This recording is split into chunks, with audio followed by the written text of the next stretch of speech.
7 سال کے بعد محمد بن سلمان جو ہیں دوبارہ وائٹ ہاؤس میں آئے 2018 کے بعد بالکل.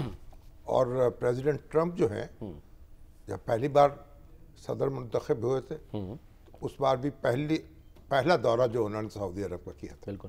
اور اس بار بھی وہ سعودی عرب گئے. صحیح ہے. تو سعودی عرب سے ان کے تعلقات بڑے گہرے ہیں اور وہ بار بار کہتے ہیں کہ محمد بن سلمان جو ہیں ان کے بڑے قریبی دوست ہیں اور مستقبل کے بادشاہ ہیں کیونکہ ان کے والد جو ہیں کنگ سلمان جی وہ تو علیل ہیں. تو اب عملی طور پر تو معاملات جو ہیں شہزادہ محمد بن سلمان کے ہاتھ میں ہیں. ٹھیک ہے.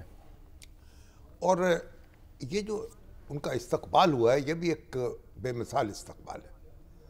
جس طریقے سے صدر ٹرمپ جو ہیں وہ باہر نکلے ہیں, جس طرح انہوں نے باہیں پھیلائی ہیں جو ان کی طرف لپکے ہیں, پھر جس طرح انہیں سلامی دی گئی ہے توپوں کی, اور جس طریقے سے پھر فضائیہ نے ان کو مارچ پاسٹ ہوا ہے, فلائی پاسٹ ہوا ہے, تو وہ انہوں نے ایک یعنی بہت ہی شاندار استقبال کیا. اور پہلے پھر ان سے مذاکرات ہوئے ہیں, پھر اس کے بعد میڈیا سے گفتگو بھی ہوئی ہے, پھر رات کو عشائیے پر اکٹھے ہوئے ہیں اور پھر عشائیہ بھی بڑے اہتمام کا تھا کہ جو پریزیڈنٹ ٹرمپ جو ہے انہوں نے کالا کوٹ اور بلیک ٹائی ڈنر, بلیک بو, ہاں جی انہوں نے تو بلیک بو لیکن اس کو کہتے ہیں بلیک ٹائی کہہ رہے آپ, تو بلیک بو لگائی ہوئی تھی. صحیح. اور یہ پورا یعنی ایک اداب کے ساتھ جو تھا ڈنر, شاہانہ ڈنر ہوتا ہے بالکل. اور بڑی شخصیات جو ہیں وہ بھی وہاں پر موجود تھیں, رونالڈو تھے. دلچسپ بات یہ ہے کہ جو اس وقت سعودی عرب میں سعودی عرب کی جو سفیر ہے امریکہ میں وہ ایک خاتون ہے, شہزادی جی بندر بن عبدالعزیز جو ہیں جو پہلے سفیر تھے ان کی بیٹی ہیں. صحیح ہے. تو دیکھیں اب جو سلمان ہیں محمد بن سلمان وہ تو اپنے موقف پر قائم رہے. ان کا موقف یہی ہے کہ امریکہ یہ جو ابراہیم اکارڈ ہے, یعنی ابراہیم اکارڈ کا مطلب کیا ہے کہ اسرائیل کے اور عربوں کے درمیان یا اسرائیل کے اور مسلمان ملکوں کے درمیان ایک پرامن بقائے باہمی کا معاہدہ ہو جائے. ٹھیک ہے. دیکھیے عالم اسلام میں اس وقت بہت چند لوگ ایسے ہوں گے, ہمارے ہاں کی چند جماعتیں ہیں یا کوئی بڑے جو لوگ کہیں گے کہ ہم اسرائیل کو نیست و نابود کرنا چاہتے ہیں. صحیح. اور یا اسرائیل کو ہم تسلیم نہیں کرنا چاہتے. اب پورا عالم اسلام جو ہے اور اس پہ کنسنسس ہے اس بات میں تمام اسلامی حکومتیں کہ اسرائیل اگر 1967 کی جو سرحدیں ہیں ان پہ واپس چلا جائے اور جو اوریجنل اس کو جو اقوام متحدہ نے جو جغرافیہ اس کا دیا تھا اس میں چلا جائے اور فلسطینیوں کو اپنی ریاست جو ہے اس کے قیام کا حق مل جائے تو وہ پھر آگے بڑھا جا سکتا ہے, پھر ابراہم اکارڈ کیا جا سکتا ہے, اسرائیل کے ساتھ پرامن بقائے باہمی ممکن ہے. ٹھیک ہے. تو اب اسی کا اعتراف جو ہے اس کے بغیر یہ ممکن نہیں ہوگا کہ سعودی عرب اسرائیل کو تسلیم کر لے. اس کے بغیر یہ ممکن نہیں ہوگا کہ پاکستان اسرائیل کو تسلیم کر لے. یہ کرنا پڑے گا. اور پریزیڈنٹ ٹرمپ جو ہے بڑی احتیاط سے بات کرتے ہوئے جس راستے پہ بڑھ رہے ہیں اس پہ مسلمان ملک کوشش کر رہے ہیں کہ بالآخر وہ 2 ریاستی حل کی طرف آ جائیں اور فلسطین کی ریاست قائم ہو جائے. لیکن سر کل ہی آپ نے ذکر کیا تھا اور جو قرارداد جو منظور ہوئی ہے یونائٹڈ نیشنز میں سلامتی کونسل میں, اس پر تو اب یہ کہا جا رہا ہے کہ اس میں ایمبیگوٹی ہے اس بارے میں. اس میں ایمبیگوٹی ہے. اس ایمبیگوٹی سے آپ پریشان نہ ہوں. اصل بات یہ ہے کہ امن قائم ہو جائے غزہ میں, اس کی تعمیر نو ہو, اسرائیلی فوج جو ہے اس کا وہاں سے نکال دی جائے اور ایک اس کو ایک انٹرنیشنل بورڈ اس کا انتظام سنبھالے گا, بورڈ آف پیس, جس کو پریزیڈنٹ ٹرمپ خود لیڈ کر رہے ہوں گے اور عالمی طاقتیں جو ہیں اور مسلمان ممالک ہیں ان کی فوجیں وہاں ہوں گی اور وہ تعمیر. تو اس سے ایک فلسطینیوں کو ایک تحفظ کا احساس ہوگا اور فلسطینی اتھارٹی جو ہے اس نے اس قرارداد کا خیر مقدم کیا ہے بڑے جوش و جذبے کے ساتھ. حماس تو نے البتہ دیکھیے انکار کیا. یہ ہمارے پاس کوئی دوسرا راستہ نہیں ہے, کیونکہ لڑائی تو آپ نے لڑ کے دیکھ لی. پہلے عرب ملکوں نے لڑائی لڑ کے دیکھ لی, 2 دفعہ لڑائی لڑ لی اسرائیل سے. ٹھیک ہے. اور پریزیڈنٹ جمال عبد الناصر نے, اور پھر اس کے بعد پریزیڈنٹ انور السادات نے. ٹھیک ہے. اور انور السادات نے تو اسرائیل کو ناکو چنے چبوا دیے تھے, اور اس کا دفاع جو تھا اس کو تہس نہس کر دیا تھا. لیکن پھر امریکہ اس کے لیے میدان میں آ گیا, تو انور السادات نے ہاتھ کھڑے کر دیے.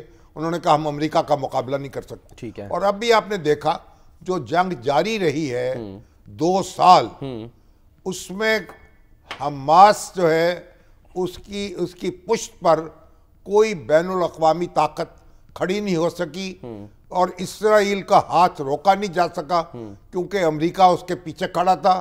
اور عالم اسلام ساری کوشش کے باوجود سفارتی دباؤ کے ساتھ وہ بصد مشکل کامیاب ہوا کہ وہاں جنگ بندی کرائی جائے. تو 20 لاکھ آبادی ہے غزہ کی.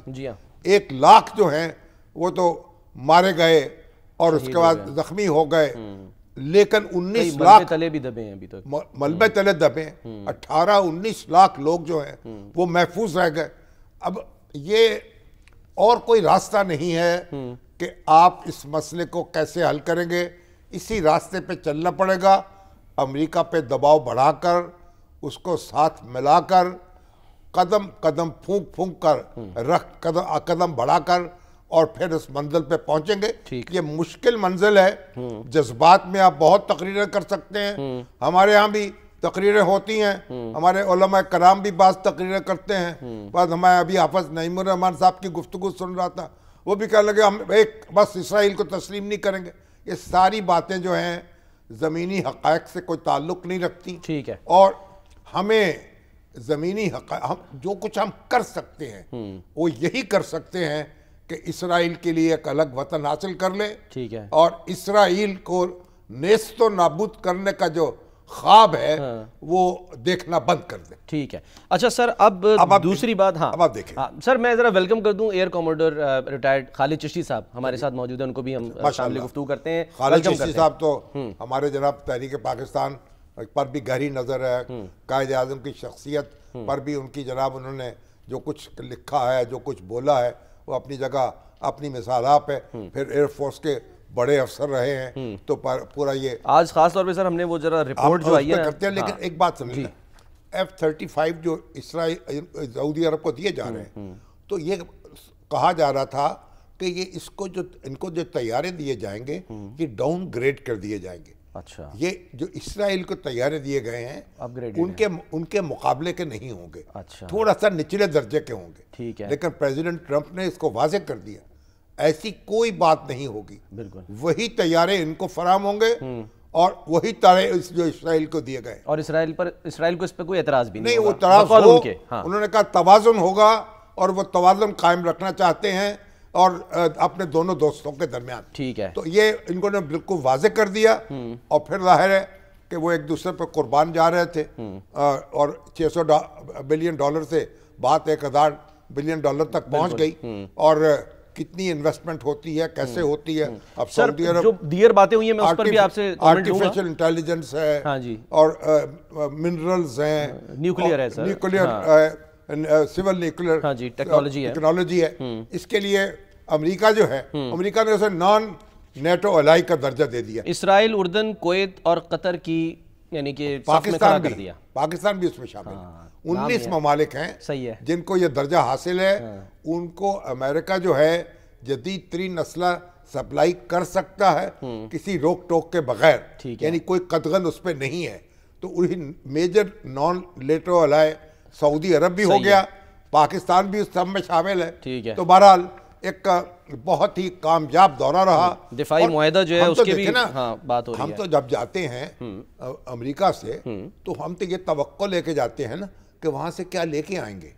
صحیح. ہمارے ہاں تو لوگ یہ پوچھتے ہیں, مگر سعودی عرب جب گیا وہاں تو شہزادہ محمد بن سلمان گئے ہیں, تو ادھر سعودی اور امریکہ بھائی کیا دے کے جائیں گے ہمیں.